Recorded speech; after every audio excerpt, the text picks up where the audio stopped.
stellar numbers being reported by auto majors just on the day one of Navratri. That was the first day of GST 2.0 rollout as well, because people have been waiting to make the new purchases, to go and book their vehicles as well. And Maruti Suzuki has come out with a number saying that they haven't seen such a response in the last 35 years. That's very surprising. And they've also said that on the very first day they have recorded 80,000 inquiries and have already delivered 25,000 cars. The deliveries are expected to touch 30,000 shortly, and along with that they have also received 75,000 bookings on the day of the additional reduction announcements, because do remember, it was not just the difference of from 28 to 18% is what the company planned to pass on, but for some of the smaller vehicles the discounts were as high as 24%, and that's what getting the excitement back in the small car segment. Along with that, the company is also saying that nearly 15,000 bookings are coming every day. That is 50% higher than usual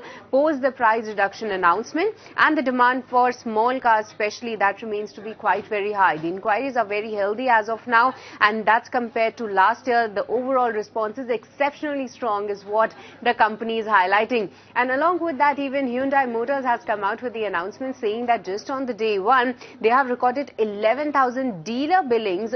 That's one of their highest single day performance in the last 5 years, and along with that they're also saying that this is a clear testament of a robust festival sentiment and consumer confidence, and going ahead they are anticipating sustained festive demand as well. So both the auto majors have come out with a very stellar booking numbers just on the day one, and they continue to be optimistic on the bookings and the inquiries going ahead.